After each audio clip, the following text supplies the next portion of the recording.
From the Notre Dame High School Gymnasium, RCN Sports presents Colonial League High School basketball action. Tonight's game will feature the Warriors of Wilson. They are 10-1 overall, 7-0 in the East Division in first place, and they will take on the Crusaders of Notre Dame. They are 9-1 and 6-1 in the East Division. Good evening and welcome everyone. Chris Michael along with Dennis Slob. Glad you could join us for game 2 of tonight's high school basketball doubleheader on RCN Sports. Dennis, obviously the big game of the night, especially in the Colonial League. A little bit of the luster might have been taken off this game because Notre Dame is not only without its primary weapon, but one of the best all-around players in the Lehigh Valley area. Yeah, Joe G and Joby averaging a double-double this year. Got hurt last night in the third quarter of the game that they played against Menargel. It's going to be a test for Notre Dame tonight. They beat Wilson earlier. I'm anxious to see how they respond to tonight. And we'll take a look at the starting lineups first for the visiting Wilson Warriors. And one of the reasons for their resurgence this year have been the play of guys like Graham Toohey and Drew Parr really stepped up their game. And Bob Frankenfield said he showed the confidence in those guys in the offseason, and it's paying dividends during the regular season. Yeah, no question about it. Toohey especially has made such strides from his junior year.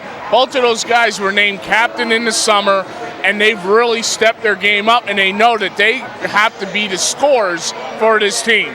Take a look now at the Notre Dame starting lineup, and obviously with G&G Obi not in the lineup, they have to make an adjustment that way. They also have to make an adjustment from the first meeting between Wilson. What do you look for Notre Dame to do tonight? Well, Bart Palumbo is going to get the start here, but also look for Jeff Knappenberger to take up some of the playing time. Andrew Kohler, though, is the guy I feel has to step up and give him something inside. Pretty nice touch for a big guy.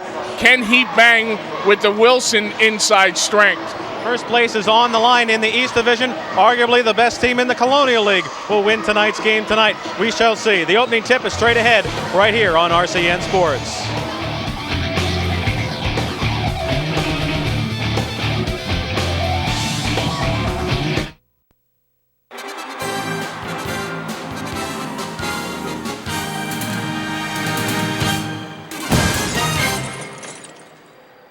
Hi, my name's Tom Stout. I'm the boys basketball coach here at Deer Hof High School, and we're going to talk a little bit about passing and screening here, the things we do at Deer Hof High School. We're going to show you 3 quick passes and 3 different screens, and we'll start out here with Travis. The first thing we'll do is Travis will pass to a wing, good V-cut. Brent's going to V-cut, and that's a cross screen right there because Travis passed and screened across, and Brent put the ball in the basket. The second thing we want to show here is a down screen. We got we got a pass by Travis. He gets a good screen for Anthony. Boom, and he curls off that, and he throws it right in. All right? And the last thing we want to show real quickly here is a flare screen. Travis makes the pass. Anthony sets a screen. Travis flares out. Anthony fouls the shot. Very nice. Here you go, gentlemen. Thank you. Let's go. Just real quickly, that was just 3 screens that we utilize here at Deer Hof High School.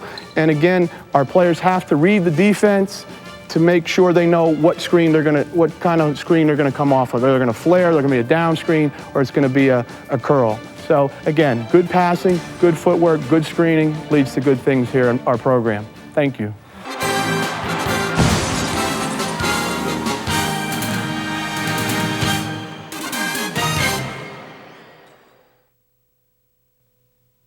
Since 1937, Walters Pharmacy has been making life easier for you, the name you trust most when you need your prescription filled. That's because getting your prescription right is our #1 priority, and only Walters Pharmacy delivers anywhere in Allentown for free. Our wide selection of health products and mobile equipment, as well as our convenient hours, make Walters Pharmacy the fast and convenient choice. I went to Walters Pharmacy and they were able to supply all of my child's needed medications. I call Walters Pharmacy for all my prescriptions and healthcare items and have them delivered to my door.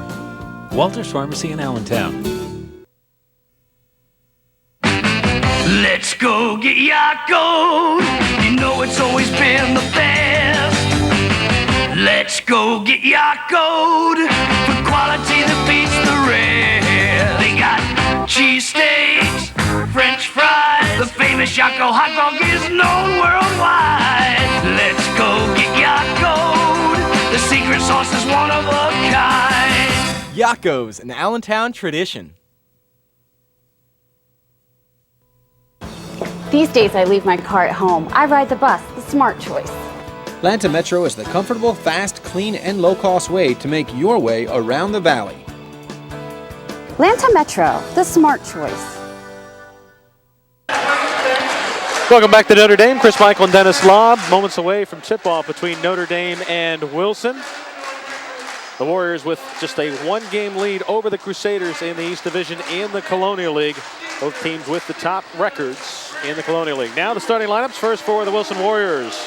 At the one forward spot, Graham Toohey, 6'2" senior, averaging a team-high 14.7 points a ball game.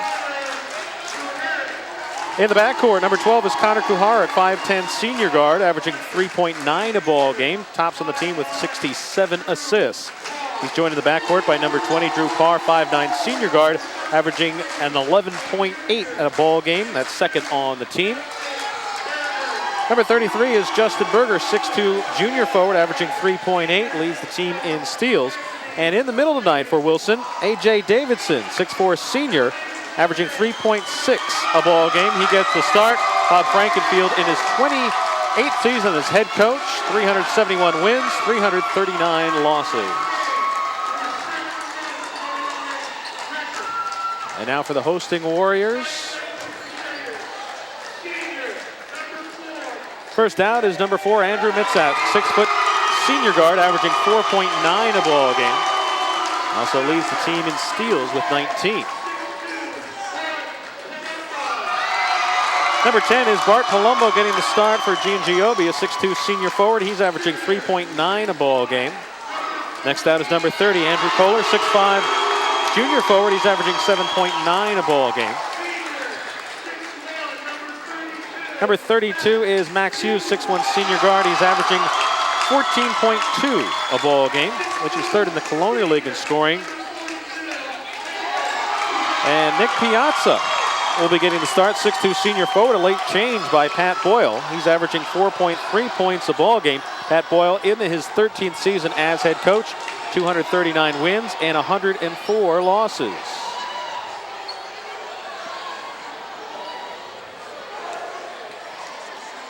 Tonight's officials: on your left, Ken Easterling, and on your right, Fran Felchuk. Two veterans for a packed gym tonight, Chris. They couldn't have picked two better guys to try to come in here and keep this crowd under control. Notre Dame coming off a tough game last night at Penn Argyl. They won by 4 and had to come from behind to do so. Wilson was off last night, and neither team could practice on Tuesday and Wednesday night because of the snow and the rain and the ice. Davidson and Kohler in the middle to hoop it up. First place on the line in the East Division of the Colonial League up for grabs, and the opening tip goes out of bounds. Last touched by Notre Dame, so Wilson will own the possession first. Right away you get to see Notre Dame man-to-man. You would think it would be man-to-man, Chris, both sides. Wilson, when we saw them early in the season against Saucon Valley, showed a lot of patience. This time it's Notre Dame's defense poking the ball away, forcing the game's first turnover. Into the front court. This is Piazza taking the baseline jump shot. No good. And the rebound goes off the leg of A.J. Davidson. And Notre Dame will have it back underneath.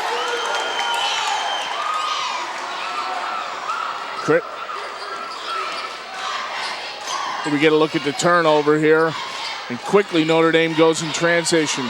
Back to the live action. Max Hughes leans in, draws the foul after missing the shot. And he will go to the line to shoot 2. Hughes has to increase his scoring load even more. He recently took over for Giangiobi in the lead in scoring, and tonight, especially with Joe out, he's really got to step it up. Had a team-high 17 points last night in the win over the Green Knights. He makes the first of 2. He had 18 points when we saw Notre Dame early this season. And as Dennis predicted from that game, Pat Boyle is still not playing 14 and 15 players as he was at that time. He's down more to a tighter 8-man rotation, although with the injury of Giangiobi, that may fluctuate between 7 and 9 players that he'll play tonight. Second Wilson turnover. They've yet to shoot the ball at the basket.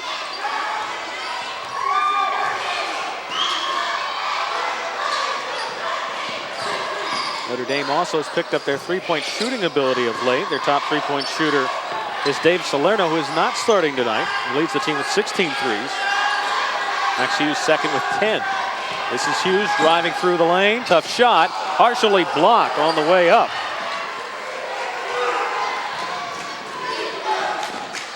That was Justin Berger who had the partial block, and Wilson, as Dennis said, looking for its first shot attempt.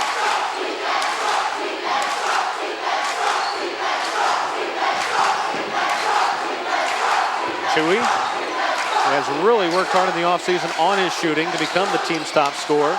Gives it up, and Drew Parr, the other top shooter on the team, misses the first attempt. Notre Dame secures the rebound.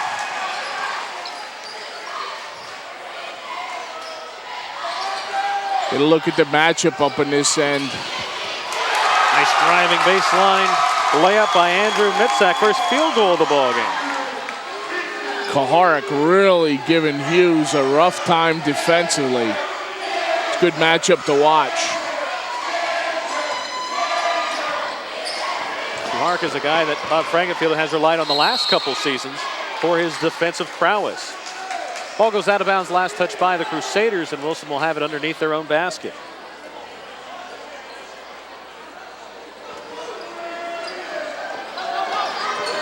Off the inbound pass, Tui lays it up and in for Wilson's first field goal. Beautiful inbounds play there, Chris. Couple of screens, Tui wide open coming to the ball side and gets the easy two. There you see the matchup of Kuharich on Hughes.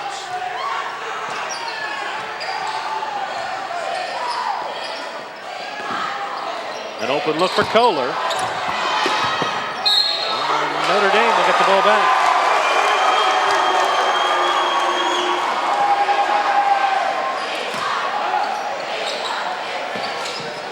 Defender falls down for Wilson. Piazza thought about the three ball, but a good recovery by the Wilson D. Now it's Kohler down the boulevard. Gets his own miss. And Wilson comes away with a basketball. In traffic, tough shot for Parr. Davidson inside fighting for the rebound, but it goes out of bounds. Last touch by Notre Dame.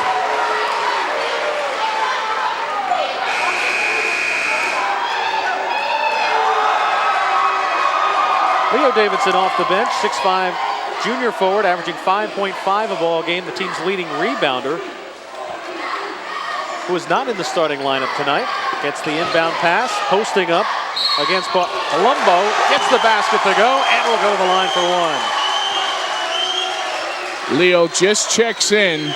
They run an opposite screen inbounds play. He goes to the opposite block, wide open, makes a nice move, and finishes with a chance for the unconventional three. Leo, 58% free throw shooter, the younger brother of Anthony Davidson, who got the start tonight. And Wilson takes a 1-point lead. Wilson changing up to a 2-3 zone. Mitzak coming up empty on the three attempt. But a steal by Hughes at the other end. Notre Dame does not have the numbers. Hughes got a shot blocked from behind by Leo Davidson. And Notre Dame will have it back.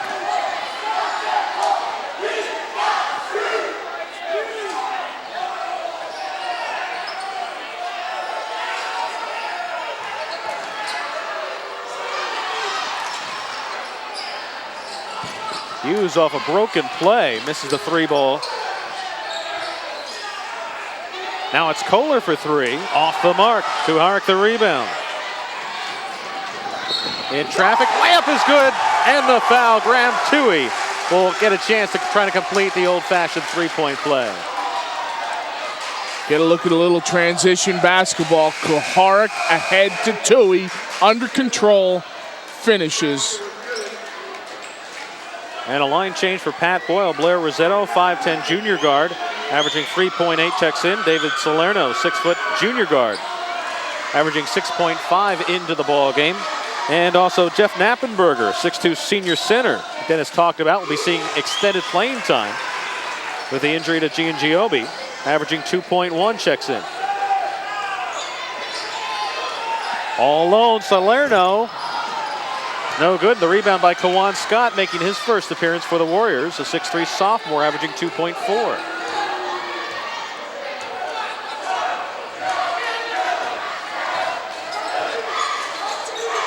Barr looking inside. Kawan Scott tried to put the ball on the floor, bounced it off of Salerno's head, and the ball goes out of bounds. Notre Dame will have it back, but not before Pat Boyle calls for a 20-second timeout. 3:44 left first. Wilson leading 8-4.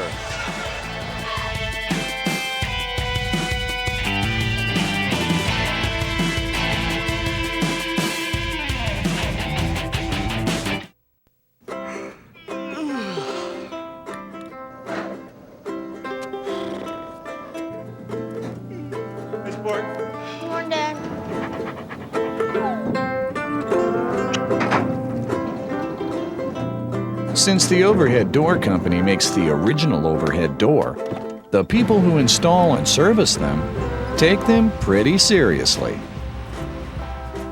Call or log on for the overhead door dealer nearest you.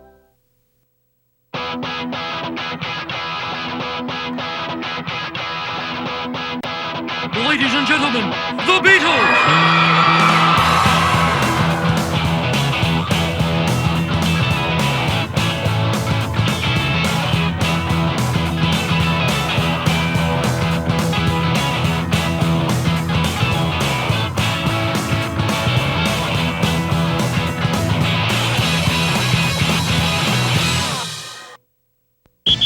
Hey basketball fans, if you love dealing with a winning team, head to the leader, Kleckner's in Whitehall and Emmaus for the fabulous GE tip-off sale. Browse our huge selection of GE ranges, GE refrigerators, GE dishwashers, GE washers, and GE dryers. Now at Kleckner's, get great savings plus free delivery, free haul away of old, a full parts department and their own factory trained techs. Stop in today. See why Kleckner's has been serving the Lehigh Valley since 1945. 2 locations, Kleckner's, 2177 MacArthur Road in Whitehall and 575 Chestnut Street, Emmaus.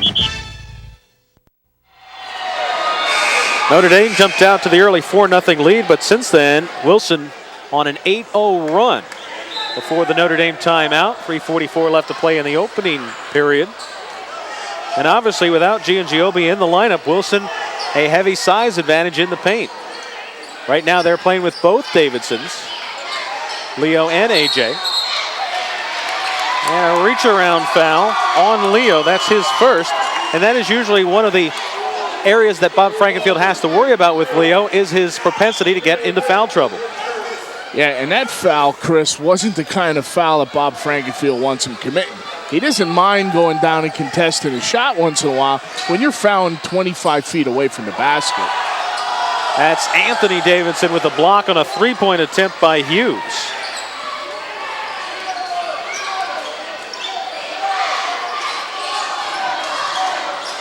A.J. Davidson putting the ball on the floor. Gives it up for his brother, and he gets stripped by Hughes, but a reach-in foul on Hughes. That is his first, and the team's first. Anxious to see if Wilson exercises a little more patience in their half-court offense, because they have the deal inside. And there you saw Leo posting up, and if you have a little bit of patience, work the ball inside, there's a definite size mismatch favor of Wilson. Scott and Berger back in for the Warriors. Taking it himself to the basket is Tui, but misses. The follow-up attempt by Parr is all Cotton from three-point land.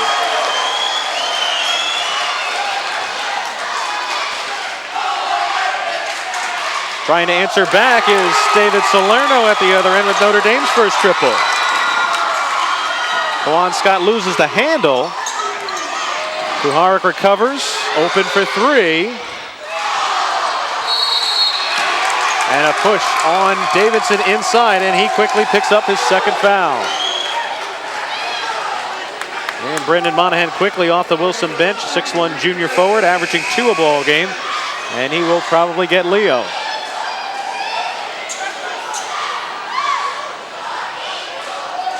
That's the kind of foul he can commit.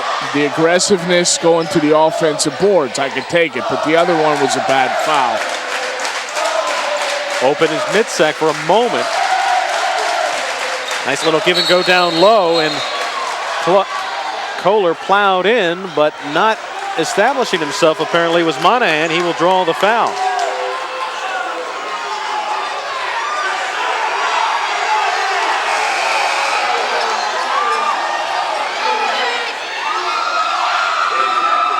Coming in for Wilson is Drew Parr, and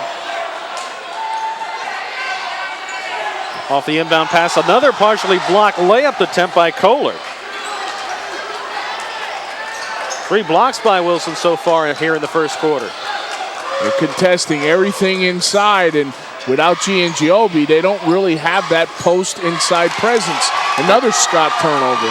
Midsack on the steal and the fast break conversion at the other end.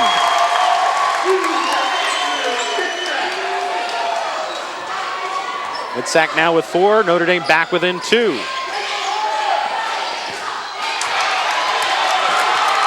Good front defense there by Kohler.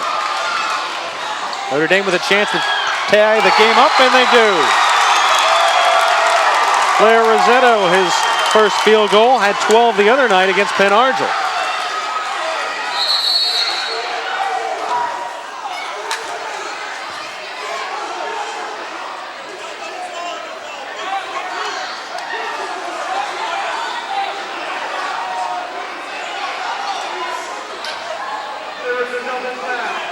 And a double foul inside. Kawan Scott was one of the players involved, and the other one was Nick Piazza.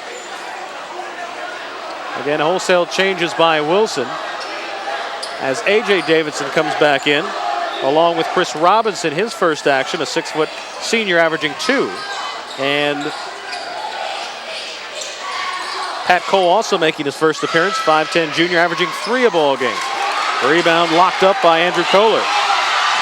Back down the other way, Salerno misses the layup, and Davidson picks up the ball for Wilson.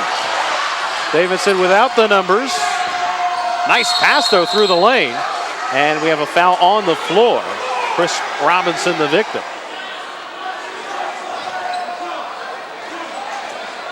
And we believe that is the 6th foul on Notre Dame.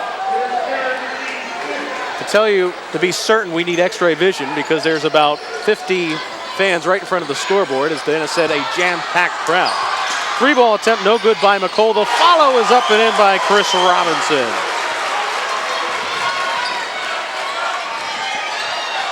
Other end, 3-point attempt off the back of the iron, no good by Rossetto. Offensive rebound chased down by Notre Dame. Piazza working the offensive glass, and Notre Dame resets with 40 seconds left. I don't blame Notre Dame if they want to take this, hold it, and take that last shot. It's a quarter that they really had no business being in, Chris, with the way that Wilson has played, but Wilson committing 6 turnovers to 0 for Notre Dame.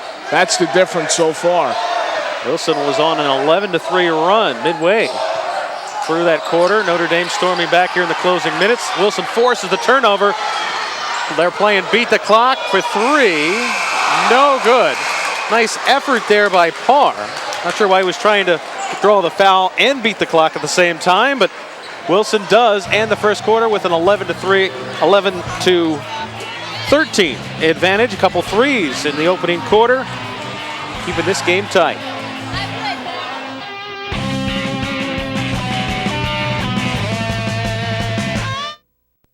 He doesn't report to a management committee. He doesn't report to a marketing department.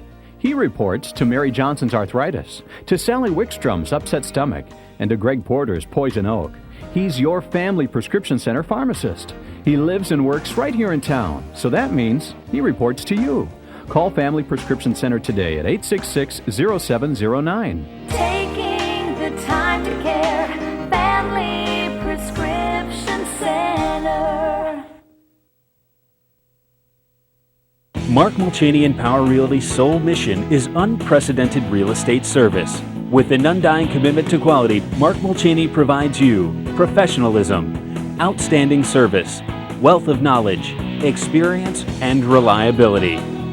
Mark Mulchaney and Power Realty, the power to move you.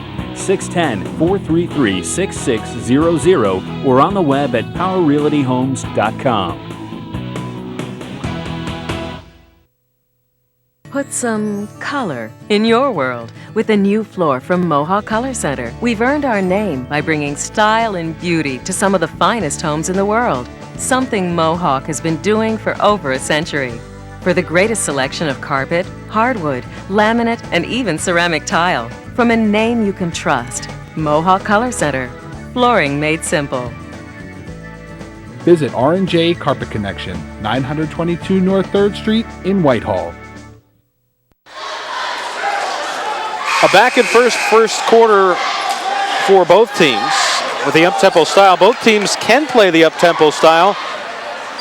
At this point, the tempo of the game favors which team more, Dennis? Oh, Wilson, I feel. I mean, they're the more up-tempo team, but right now, the game sort of favors Notre Dame because Wilson's turning the ball over.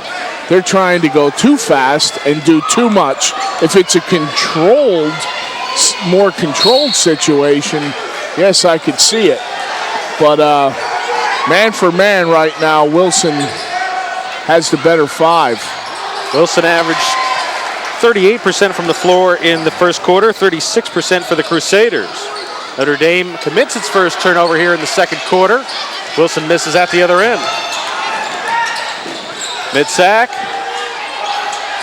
looking for help. And a tough pass picked off by Justin Berger. McCole putting it on the floor, stopping and popping from the baseline for his first deuce. It's a real nice, tough angle shot from McCole. Chris, the last 3 times I talked about Notre Dame not having a turnover, the last 3 possessions they turned it over. And a reach-in foul here on the Warriors. Their 7th team foul, and the first one on Justin Berger.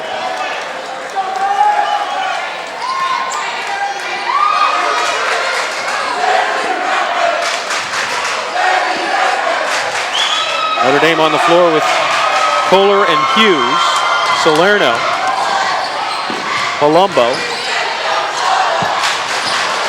As Kohler misses the shot.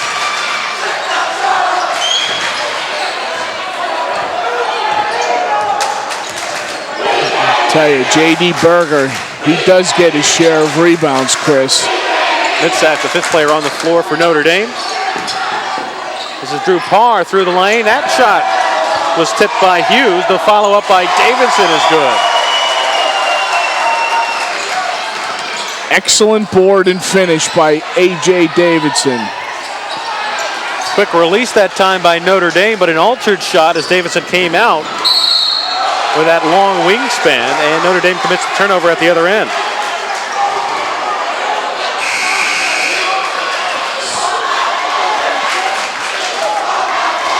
Connor Kuharek back in replacing Drew Parr.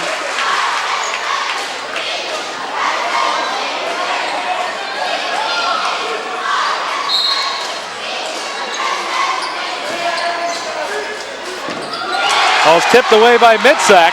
No one in front of him. And he converts the layup despite the pressure of Tui coming from behind.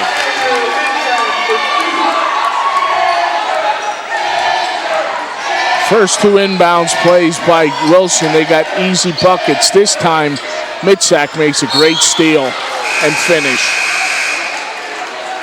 Piazza back into the ball game, replacing Kohler.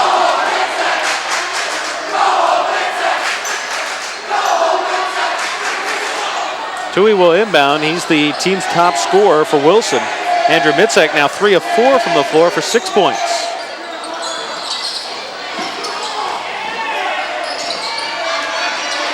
Kuharek working against Hughes. Anthony Davidson got tied up underneath by Piazza, and he draws the foul. The 7th team foul on Notre Dame.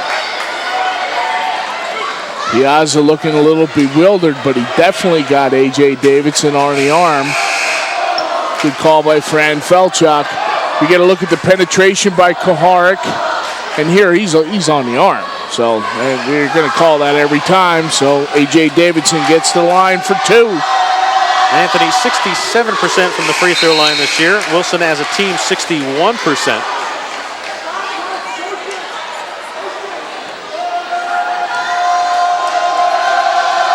That was one of the concerns of Pat Boyle in last night's game against Penn Argyl. His team shot 50% from the free throw line.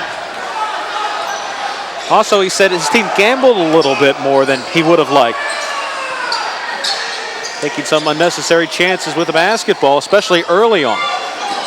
It's tough when you shoot only 50% from the free throw line at home. You know, on the road you could sort of see it and try to overcome it. There's an unforced turnover there for Notre Dame, throwing wide. Leo Davidson back in, replacing his brother Anthony. Leo with 3 points, but those 2 personal fouls.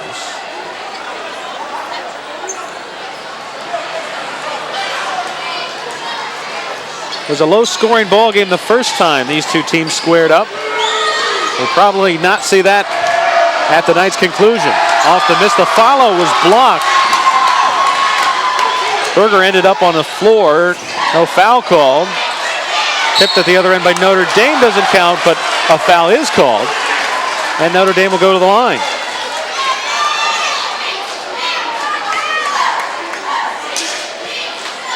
Piazza, great effort on the offensive boards there to keep that alive.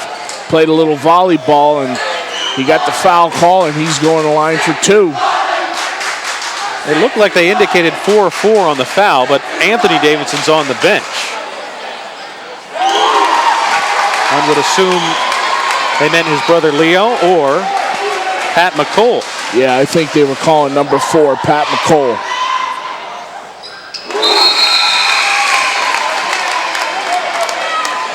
Coming in is Rossetto for Notre Dame. He will re-enter the ball game. 2 points so far here in this first half.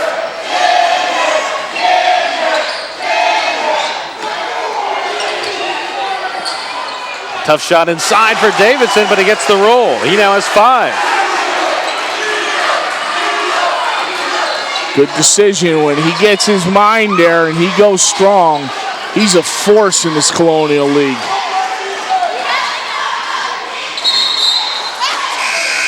Notre Dame will get it back. More substitutions. Kawan Scott and Drew Parr for Wilson. Jeff Knappenberger back in for Notre Dame.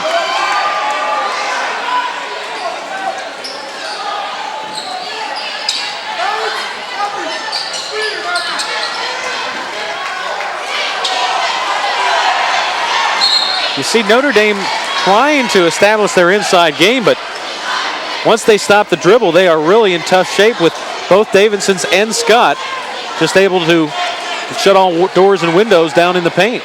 That time, Max Hughes made an excellent move getting to the hole, and there comes Leo Davidson over to help. Acrobatic short jump shot by Andrew Mitzak, who's having a great first half. 4 of 5 for 8 points. And a steal by Rossetto. Notre Dame can tie the ball game with a 3. Instead, they stick Andrew Mitzak on the baseline with a patent jump shot, and Notre Dame's back within 1. Mitzak not only getting it done defensively, he's got the tough assignment on Tui, but he's giving him those points that Joe and Giobbi, would give him. Davidson got his shot blocked from behind by Knappenberger. The scramble on the floor is picked up by Mitzak. Notre Dame will push the tempo. Stopping and popping is Hughes, and he nails the jump shot to take the lead. Hughes' first field goal of the ball game, 4 points overall, and Notre Dame up by 1. Their first lead since a 4-2 lead early in the ball game.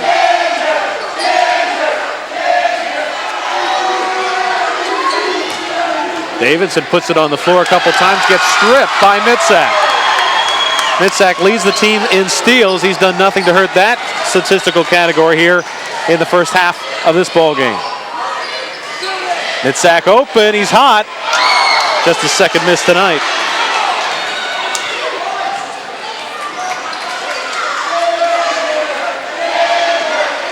Now Wilson looks to go in front.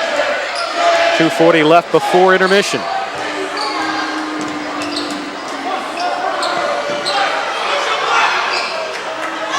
Open from three-point land, no good off the fingertips of Tui. Davidson, an offensive rebound. They traveled with the basketball.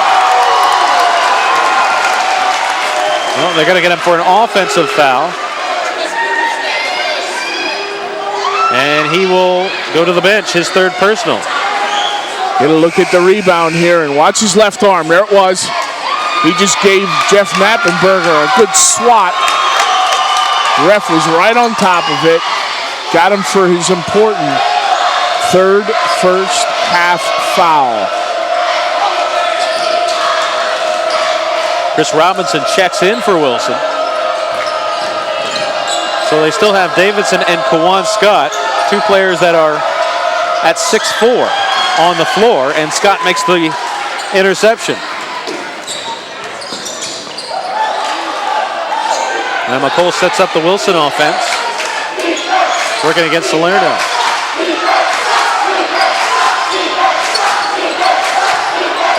Robinson back outside. McColl can shoot the three. The follow by Davidson is up and in. A.J. Davidson now 5 points overall. Wilson retakes a 1-point edge. He fouled his own miss.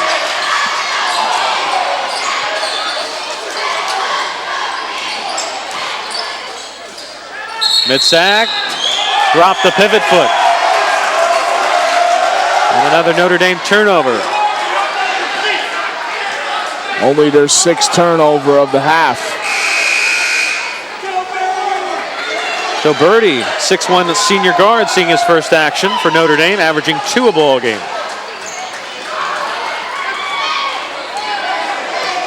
Mitzak just ran out of gas. He came over to Coach Pat Boyle and said, I needed a break here. McColl springs loose, now goes inside for a cutting Scott. Davidson's shot was blocked. The follow by Robinson was blocked but fouled in the act of shooting. And Chris Robinson will go to the line to shoot 2. That was on Dave Salerno. Just watch Wilson all over the boards here. Very opportunistic here, and that time, I'll tell you, that was close. I sort of feel that was a bit of hand on the ball rather than hand on the arm. Robinson 2 of 4 this season from the free throw line. Both teams in a bonus situation. And the first one is no good. Max Hughes back in. Piazza to the Notre Dame bench.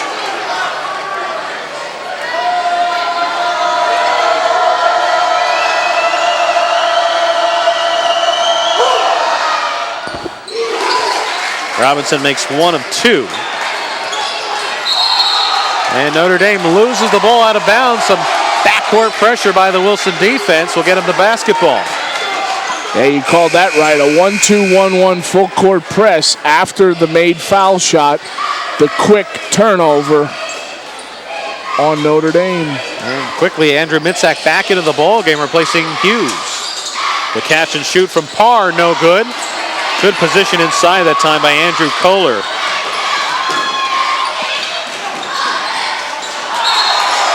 And the Wilson defense forces another turnover.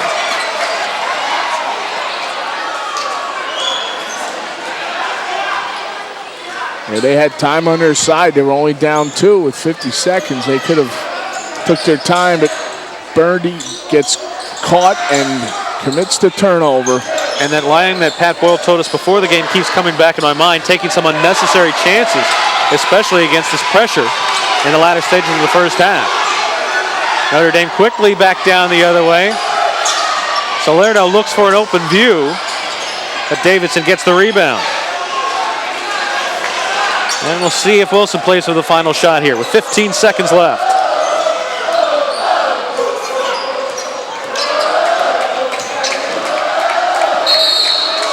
Offensive foul inside on Kawan Scott. Check that. That is on Drew Parr.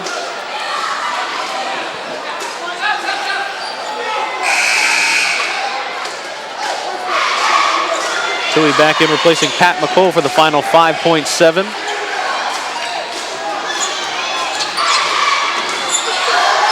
Wilson will get a chance. Robinson, I don't think he got that off in time, but it doesn't matter.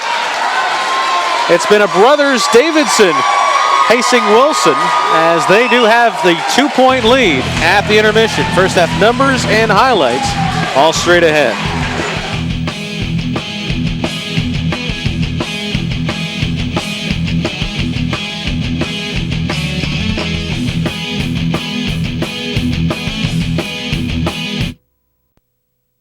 The Lehigh Valley loves Mezzaluna Sports Bar and Grill, with sports for fans of all shapes and sizes. Plus a huge selection of ice-cold beverages, and of course Mezzaluna's menu of great food. And with Mezzaluna's state-of-the-art sound and light system, you can catch the Valley's hottest bands and DJs, never pay a cover, and dance the night away. For great food and drink, all the sports action and the best live entertainment and never a cover, Mezzaluna Sports Bar and Grill, Airport Road, Allentown. Your under-insulated home can cost you hundreds. Now is the time to re-insulate with Lehigh Valley Insulation. In less than a day, our experienced crew of installers will thoroughly re-insulate your home. Our new insulation is cleaner and more energy efficient than ever. Plus, it's very affordable. Enjoy seasonable comfort under a blanket of premium insulation and cut your heating and cooling costs. Make sure your home measures up. Call Lehigh Valley Insulation for a free consultation. It's comfort that pays. As a woman, the health issues you face will change over a lifetime. Whether you're an expectant mother, caring for a family member, or battling osteoporosis, fast, accurate information is vital in making the best decision. RMRI of Bethlehem is a recognized leader in imaging with radiologists and technologists that make you feel confident, knowing privacy is guaranteed and results will be to your doctor right away. Radiology and MRI of Bethlehem.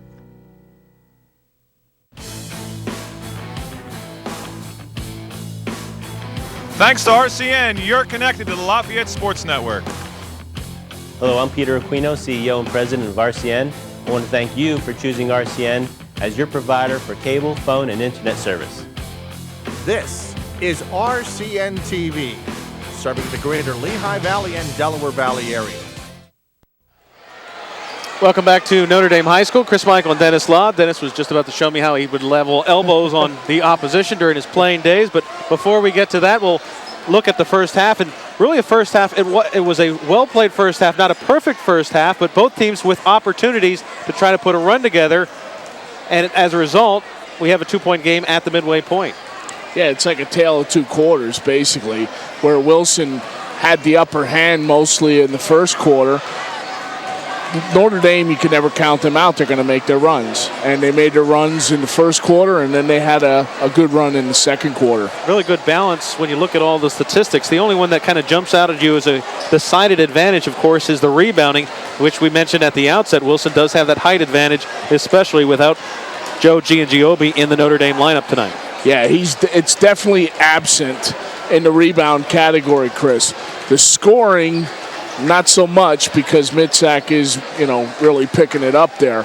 Turnovers are even, which surprised me because early on Wilson was committing a lot of them. Take a look at the individual numbers now, and if you missed it earlier, Giangiobi will be out 3 weeks with an ankle injury, so players like Mitzak have to pick up the slack. He's been doing so, obviously 5 of 7 from the floor, pacing Notre Dame. Wilson, good balance scoring, as they have done through most of the season. Yeah, no question about it, but Mitzak really jumps out to me. He stepped up. Take a look at the first half highlights. For Notre Dame, Blair Rosetta with a nice, beautiful spin move in the lane for 2. Max Hughes, the main scorer, the all-league performer, coming back, nailing the baseline. Here's Mitzak. We said he scored 10 at half, and there's a look at 2, and this is the big part of Mitzak's game, defensively, with a steal and finish. Here's another one, and he just goes strong, and he finishes. For Wilson, inbounds plays to Leo Davidson. Beautiful move.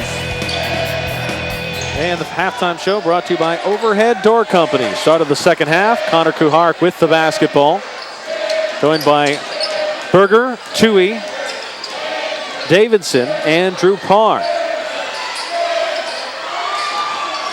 Kuharek chases down his own pass. Officials talk it over and say Wilson retains possession. Notre Dame on the floor with Mitzak, Hughes, Kohler, Piazza, and the fifth player is Andrew Kohler. Wilson turns it over on their opening possession.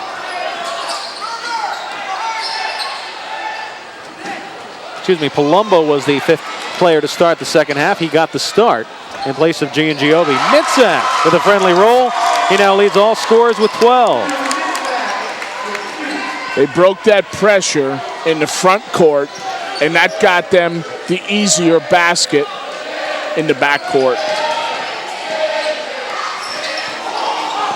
Easy look inside for Justin Berger, his first field goal of the night.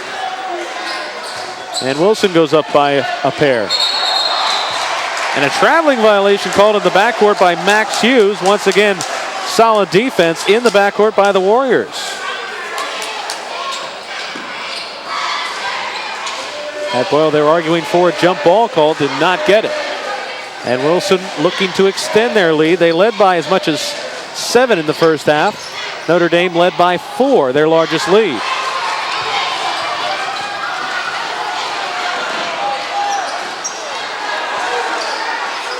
Five-on-4 advantage here for Notre Dame as one of the Wilson players lost his shoe. But they cannot capitalize a turnover on a travel violation. And Wilson will have it back.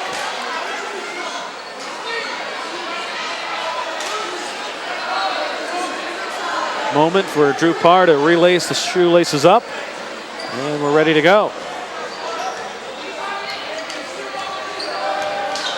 I never played that fast, Chris. I never played my way out of my shoes.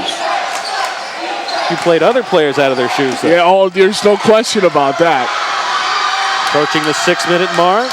Tui kicks it back, but a lane violation called on Wilson. And Notre Dame with a chance to tie or take the lead with a 3. They caught J.D. Berger in the lane for 3 seconds. That should be our one for the year, right? Yeah. Hughes on the break. Nice dump off pass. Shot no good. And the rebound pulled down by Berger, but he steps on the baseline, and Notre Dame will get it right back.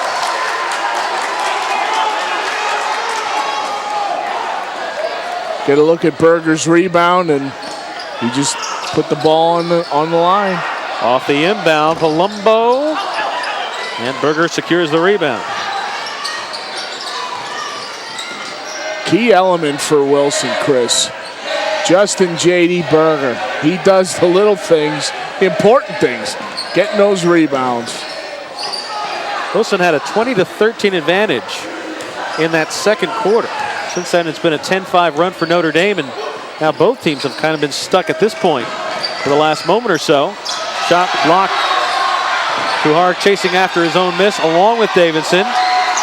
And Wilson will get the rebound. Parr picks it up, and Wilson resets the half-court game.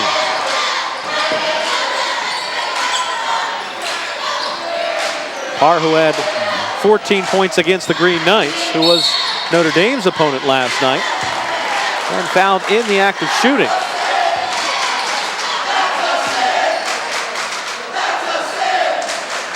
Foul's on Mitzak. Tui going hard to the hole. And that is Andrews' third personal. Tui at the line, a 63% free throw shooter, makes the first of 2. Tui really makes Mitzak work hard. I mean, those 3 fouls, were tough fouls.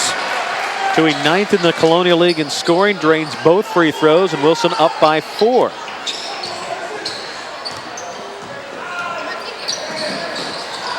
Notre Dame trying to push the issue. Wilson last to touch. Crusaders will have it back underneath their own backboard. In the first half, Wilson was going only on out-of-bounds plays. Now, after every score, breakdown defensively as Palumbo was left wide open for an easy 10-foot jump shot. Davidson 0 for 2 on the rebounds and the putbacks, but the fourth attempt by Justin Berger is up and in, his second field goal here in the quarter.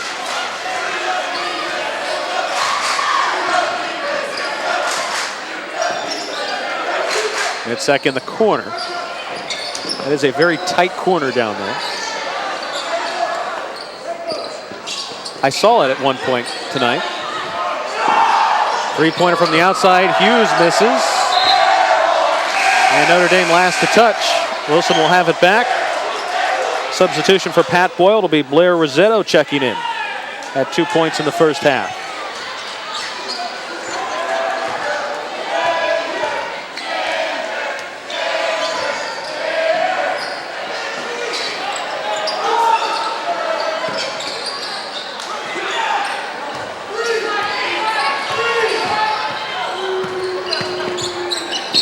Ball went off the foot of Davidson. And Wilson will have it underneath their own basket. Kawan Scott and Leo Davidson back in for Bob Frankenfield's troops. Really impressed with Wilson's patience this quarter on the offense. Something that they probably went over at halftime. Bob Frankenfield said, we can't be turning the ball over, guys. Catch and shoot no good by Tui. And Mitzak another rebound. Andrews doing a little bit of everything. Some assists, handful of steals, and rebounds, along with his 12 points. Rebound secured by Drew Parr. Wilson looking inside for Scott. And a push called on Andrew Kohler.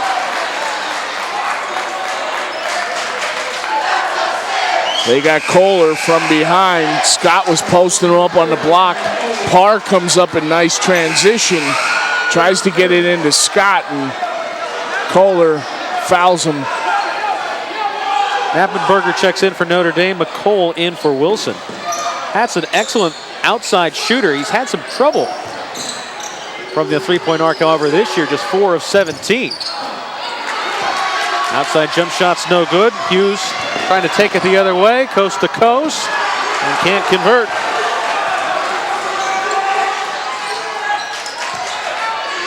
Tui through the lane, follows up his own miss, blocked from behind by Knappenberger, and the ball goes out of bounds. Wilson last to touch.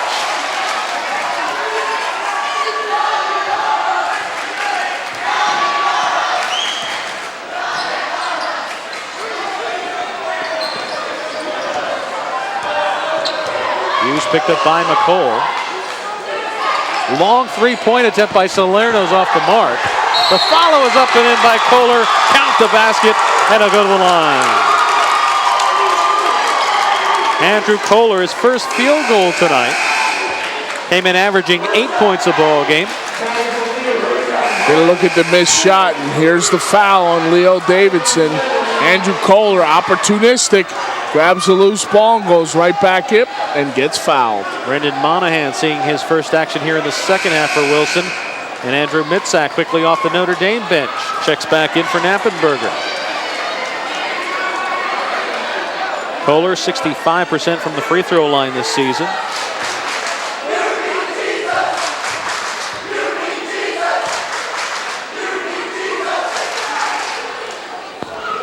And he converts the three-point play. A one-point ball game. Wilson with the ball and the lead.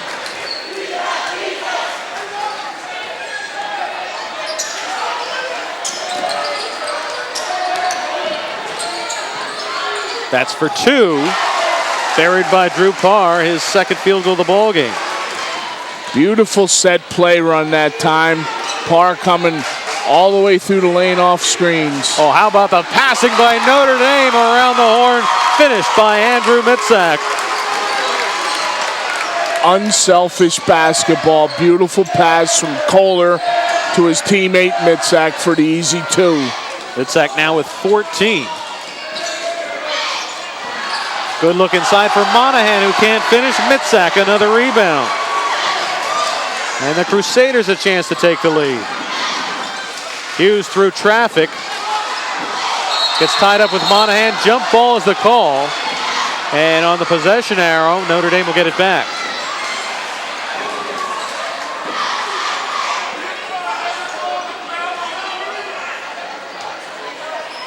Pat Boyle always makes it a point whenever possible to see his alums.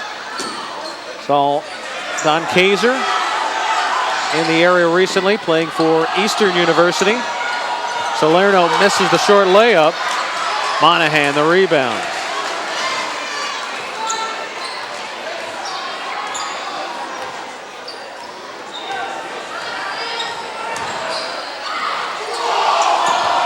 Kuharic back to par.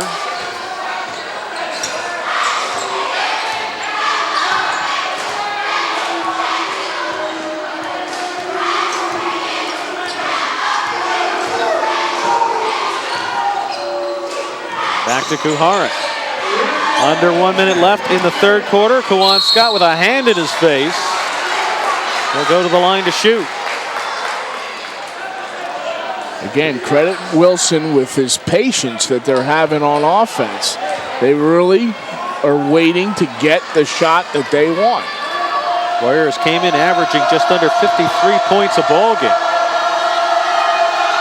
Scott 3 of 4 from the free throw line on the season. Misses the first of 2. Graham Toohey back in for Monahan.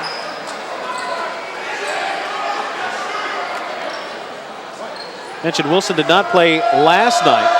However, they will make up for it next week. They play Monday, Tuesday, Thursday, and Friday. And that is with the threat of some precipitation coming on Tuesday night. Oh, don't even say we're going to have another game canceled, Chris. It can't come on Tuesday. Well, Notre Dame's supposed to go up to Pius tomorrow. That game may be in jeopardy. Notre Dame calls a timeout. 44 seconds remain here in the third quarter. And Wilson clinging to a 31-30 lead. Time for tonight's R&J Carpet trivia question. According to PAHoops.com, who holds the state record for consecutive losses in varsity boys basketball? And we hope that Palisades, who is on the doorstep of breaking that record, does not eclipse that dubious mark. Who holds the all-time state record for losses? We'll give you the answer to that in just a moment. We also invite you to tune in for RCN Sports Talk Thursdays at 6. We're looking forward to hearing from you and your sports opinions and questions when you call in. And now you can send us an email. Coming up on our next shows, we'll be focusing on the Lehigh Valley wrestling scene this Thursday. And then on January 22nd, we'll have Tim Monsman and members of the state-winning Liberty football team on the program. So you can send us your opinions, comments, and questions at any time by emailing us, rcnsportstalk@rcn.com. And our panel will respond to your comments live on the air. The address again, rcnsportstalk@rcn.com. RCN Sports Talk Thursdays from 6 to 7 on RCN4. Pat Fisher knows a thing or two about basketball. Long-time Lafayette women's coach. Yeah, no question about it. She was a legacy up there at Lafayette, and her brother Tom is the coach at Phillipsburg, longtime coach, and he came back this year. He's the AD, and he named himself the coach. Tom, and her brother Tom, is back in it.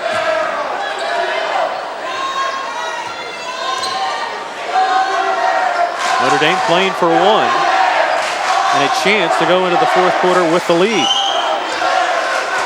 Notre Dame's largest lead 4, Wilson's 7. Down to 5 seconds. Salerno looking for an opening. Now Kohler, a tough shot for 3, and he got it at the buzzer. Andrew Kohler, second triple by Notre Dame of the ball game. And the 3 by Kohler puts Notre Dame up 33-31. We'll be back with the fourth quarter in just a moment.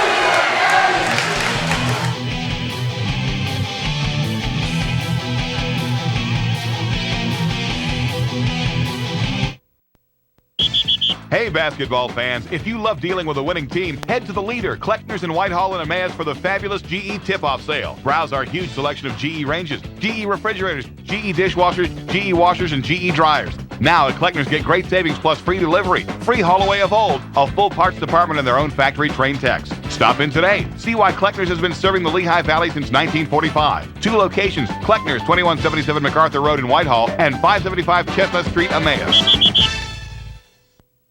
He doesn't report to a management committee. He doesn't report to a marketing department. He reports to Mary Johnson's arthritis, to Sally Wickstrom's upset stomach, and to Greg Porter's poison oak. He's your family prescription center pharmacist. He lives and works right here in town, so that means he reports to you. Call Family Prescription Center today at 866-0709. Taking the time to care, Family Prescription Center.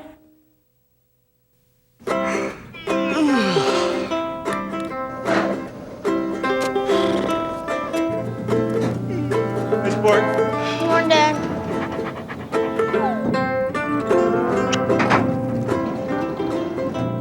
Since the Overhead Door Company makes the original overhead door, the people who install and service them take them pretty seriously. Call or log on for the overhead door dealer nearest you.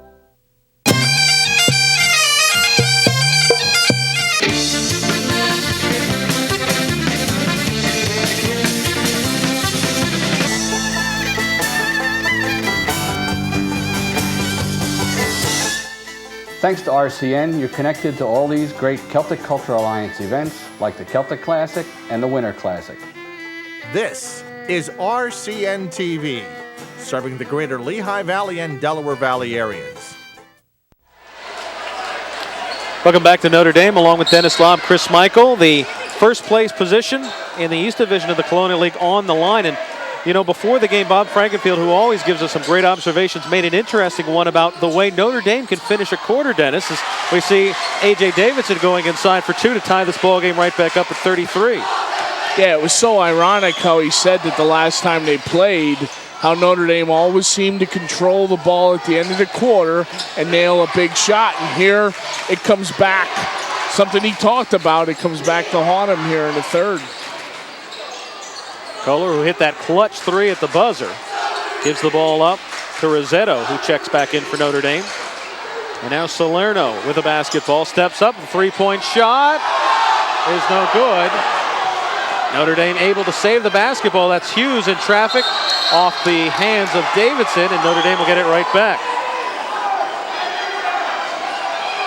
Notre Dame has had leads of 4-0 early in the ball game, a 21-20 lead midway through the second quarter, and then a brief 33-31 advantage at the end of the third quarter.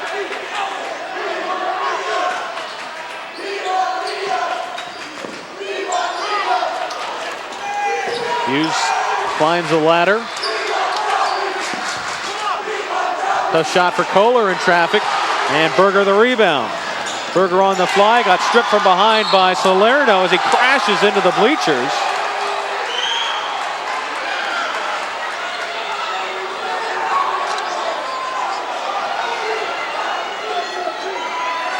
And the foul on Connor Kuharek. Kuharek just a little bit too aggressive on that play. J.D. Berger, great job securing the board, but comes up. He should have just pulled it up and pulled it out and got it to a guard, and he got himself in trouble. Tough shot for Hughes. Not only lost the handle on the basketball, but had to adjust his shot. But there's Andrew Mitzak cleaning up for a game-high 16 points.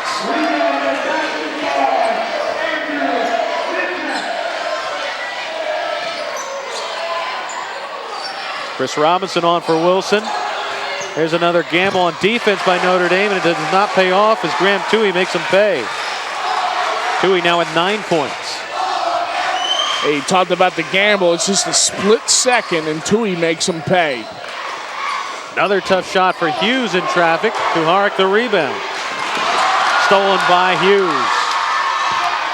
They do not have the number advantage, but going in anyway and drawing the foul is Andrew Mitzak, the foul on Berger. Mitzak does a good job. We get a look at the turnover here. Kuharek throwing it away.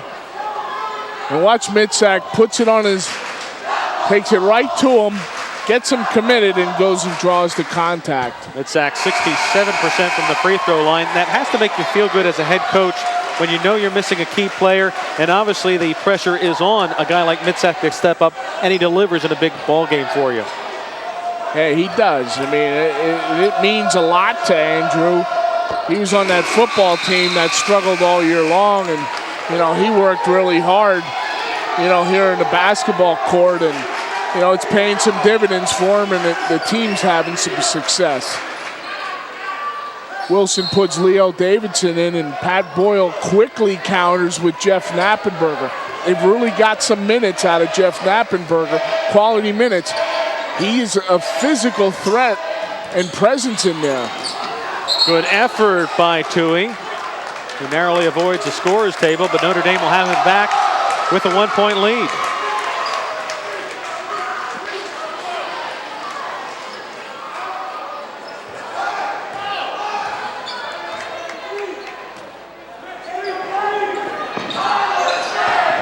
Sack.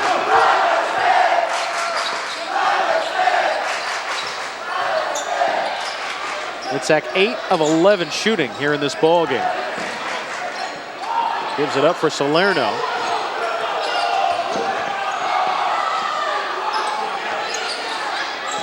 Kohler driving inside, now kicking it out to Knappenberger. And A.J. Davidson with a rebound.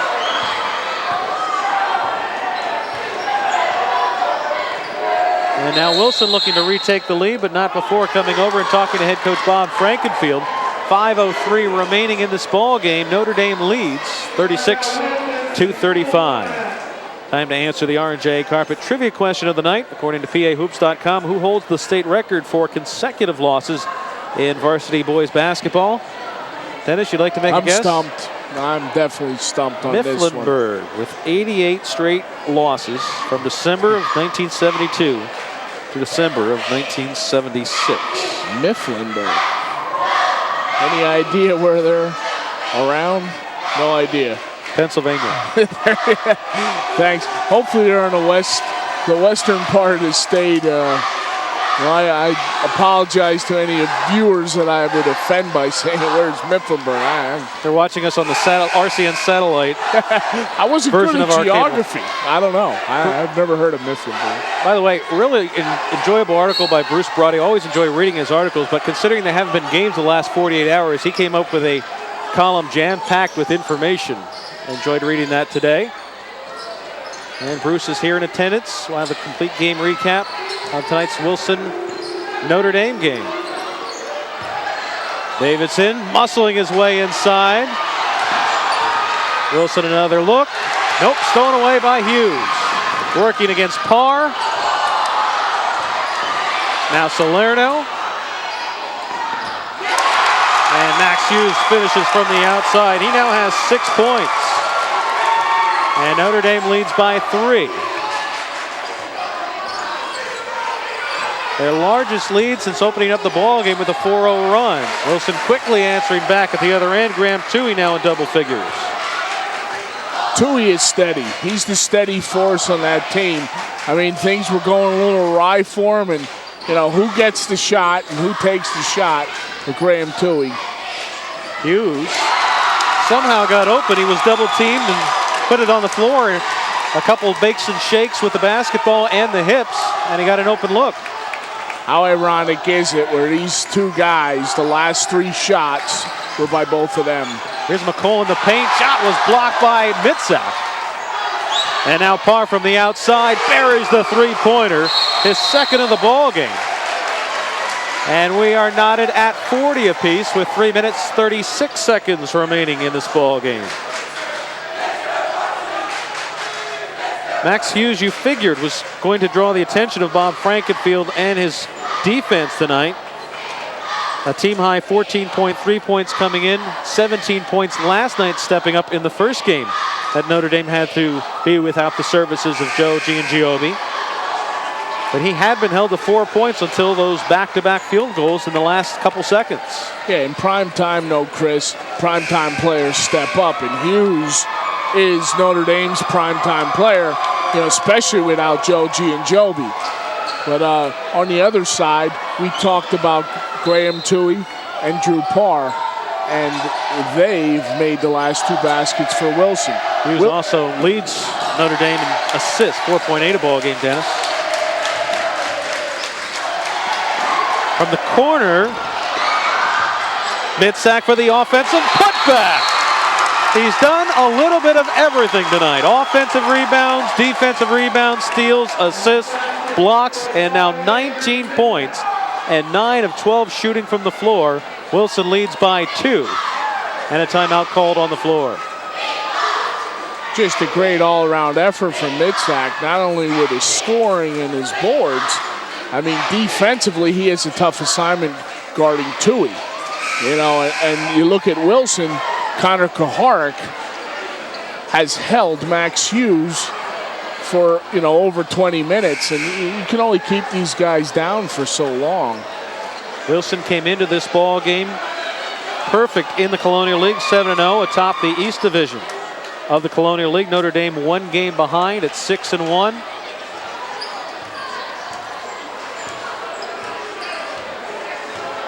Wilson trailing, but with the basketball.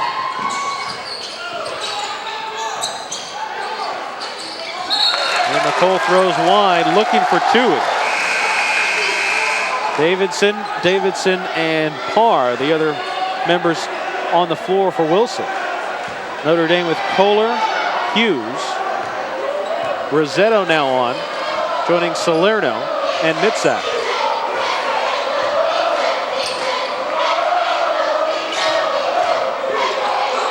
Salerno, Notre Dame's top three-point weapon.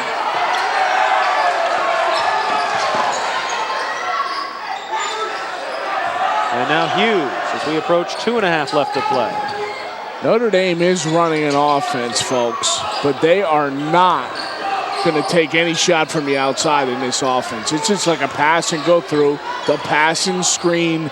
They'll just do all the fundamental things that basketball teams are taught to do, but they're not taking any outside shots. They have the lead. They can get something uncontested or something a little contested going to the hole. They'll take it. If not, it's back out. And a foul committed by Leo Davidson. Dennis will put on his x-ray glasses and find out how many fouls that is. That's his 5th? His 5th and the team's 4th. So Davidson fouls out with 5 points. Connor Kuharek coming on for Wilson, along with Kawan Scott, as McCole will also take a seat on the bench.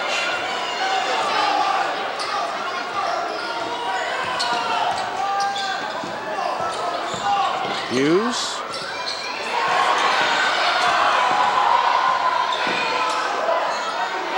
Salerno left open. And now a reach-in foul by Drew Parr. They still have one more foul to give. The second one would put Notre Dame in the 1-and-1 situation.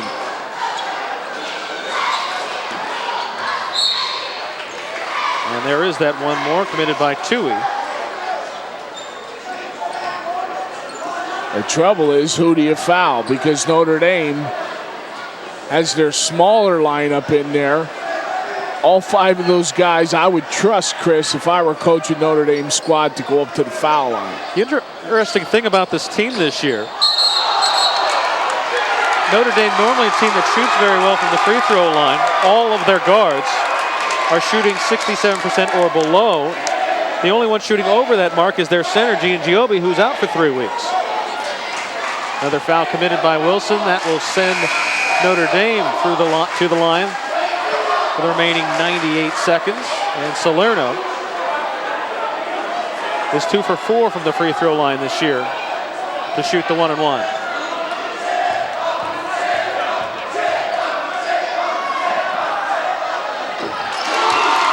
Front end of the 1-and-1 is good.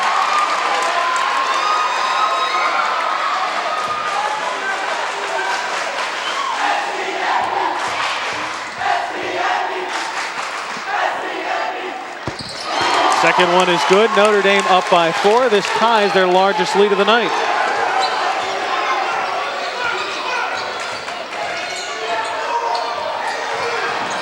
Parr, tough shot, but he gets it to go. Drew Parr now in double figures, and Wilson back within 2. And a reach-in foul. Davidson and McCole were both there. And they're going to call A.J. with a foul. Credit Drew Pardo, Chris. What a beautiful move off the double high screen. He makes a hesitation move, takes it strong into the hole, looking to draw the foul, but he scored the 2. They got in their full court, and they had a foul, and fouling Max Hughes. That could be trouble. Nick Piazza back on for Notre Dame. Hughes 63% from the free throw line, 2 of 2 from there tonight, and now 3 of 3.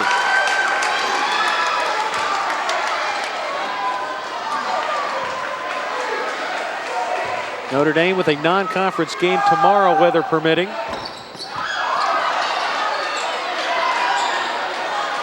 And Wilson now with a three-pointer can tie things up.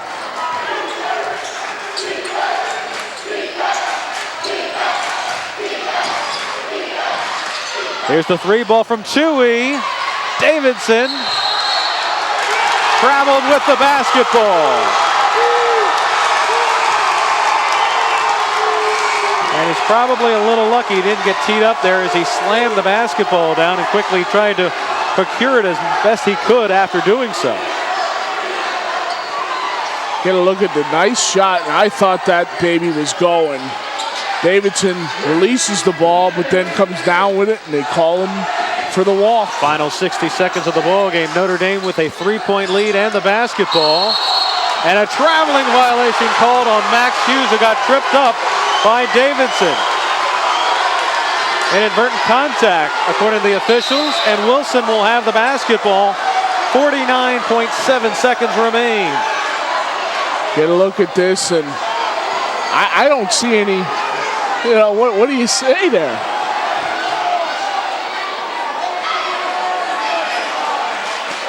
Give me your opinion, Mr. Michael. You get paid the big dollar. Is that a foul? I do. Yeah. Is that a foul or is that a turnover? We'll leave it up to the individuals at home. Sounds good to me. They saw two good replays from Ryan Hill here. I thought in real time it was a good no foul call. There you see the foot come out a little bit though. I still say you're under a minute left to play. That's a hard foul to call if it is in fact a foul.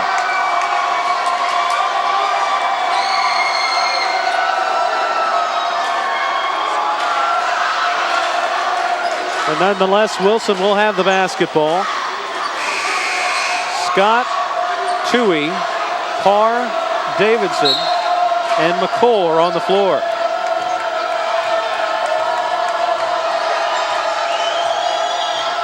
Parr and Tui are the top 3-point shooters on the team, but they go inside. A.J. Davidson gives it up. And the nearest player right there was Nick Piazza. But he took the ball out of bounds, so Wilson will get it back. And a lucky break there for Wilson because that probably should have been a turnover. Yeah, no question about it. Davidson really panicked.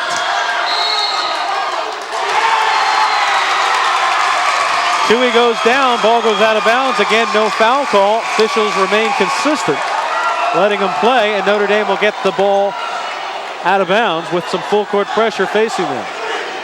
They stripped Tui, and it went right off his foot, out of bounds. Watch this here.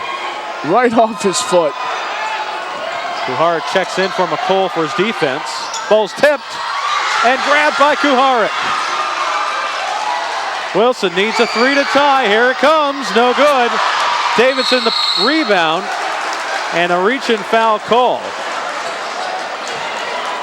Kohler the nearest Crusader. Rush shot from Tui. Davidson opportunistic. They call foul and Salerno on the floor. Luckily, it's only their 4th team foul. Parr to trigger the inbound pass. McCole back in for Wilson for his 3-point shooting ability.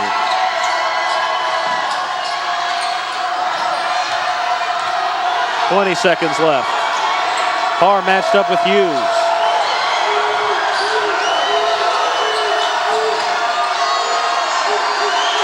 Davidson. Wilson's trying to call a timeout. Still trying to call a timeout. The ball gets chased down to the corner. The coaching staff was practically out on the court for about 8 or 9 seconds trying to call a timeout. They never were. got it as the ball went out of bounds. Not one, not two, but 3 of their coaches were almost at the foul line, and neither of the officials were there to call a timeout. I mean, they wasted umpteen seconds until they could get that timeout. It sets up an interesting situation, Mr. Michael. The last time we sat in this gym with these two teams, it came down to a 3-point Notre Dame advantage, and Wilson had a chance. I think it's interesting that Pat Boyle and the Notre Dame coaching staff right now are more upset talking with the officials, wanting a tee because their coaches were out on the court. Wilson's arguing, well, they didn't call a timeout. They were looking for at least 8 to 10 seconds for the timeout call and never got it. Here's the tail end of that play, but you can see the coaches coming back. No, they were on the floor, and I'm telling you what Pat Boyle's telling his guys, and I know I'd tell them, start fouling, because they got 2 fouls to give. You can eat up this time. And right now they're going to have to set the clock. They are resetting the clock to 7.8. It was under 5 seconds. Yeah. So they give Wilson approximately 3 more seconds. Carr collides with Mitzak. There's one of those fouls that they had to give. And now we're back to 4.2 left. And Bob Frankenfield's going to try to call another timeout. And he went right up in front of the official, held up the tee, and got it. 4.2 seconds left. Notre Dame leads 45 to 42. Wilson has led through much of this ball game. Notre Dame briefly had leads halfway through the second quarter and halfway through the second half. But they have been in control the final couple minutes, and it is Wilson looking for a desperation 3-point shot to try to send this game into overtime. Wilson definitely has controlled this game for the most part, Chris, but credit Notre Dame, they never stop playing. They never stop fundamentally. No matter how much they're down, they'll come back and they know that they'll make a run at you. And their runs can be sometimes 4 points, sometimes 6 points. Sometimes they're big shots at the end of the quarter.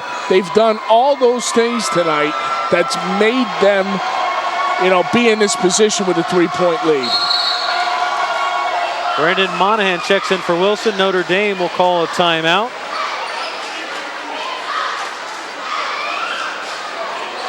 How much do you actually gain by calling that defensive timeout when you see an offensive team setting up their plays? And how often does the same play develop from the offense from what you are able to make out before you call that timeout?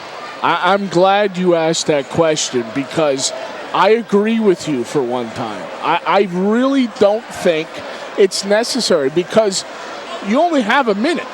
So you see where they're setting. You could feel that this guy's going to come off this screen, or this screen's going to come across the court. You could be totally wrong. You don't know their playbook, the opposite team.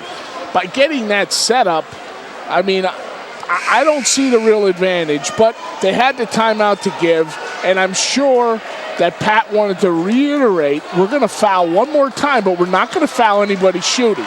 Bob, he's going to try to get somebody in a position where they catch and they're going to shoot and get fouled. That's the danger, too, you worry about. If you commit the foul and he gets a shot off, that's a potential 4-point play. That could hand him a victory. It all doesn't matter. It's stolen by Salerno, and that will wrap up the ball game. Notre Dame, for the second straight night, comes from behind in an East Division battle and wins 45 to 42.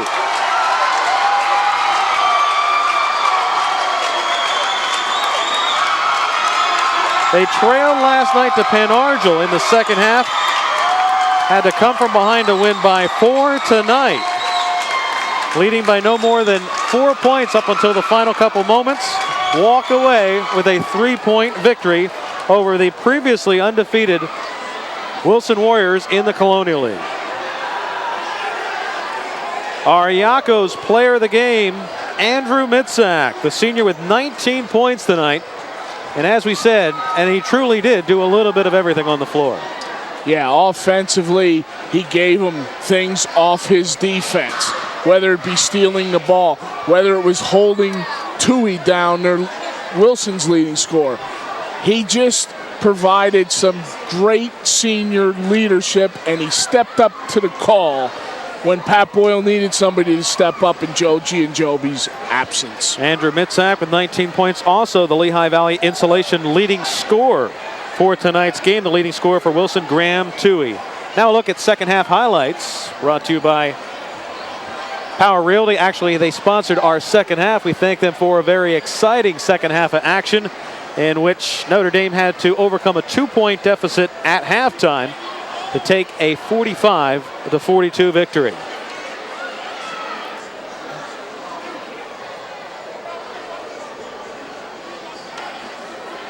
Notre Dame will try to bounce back tomorrow, weather permitting. They have a non-conference game at Pius. Wilson off until next Monday. Now a look at the scores. First for the victorious Crusaders, Mitzak with 19, Palumbo with 2, Rossetto with 2, Salerno 5, Kohler with 6, Max Hughes with 9, and 2 points for Piazza.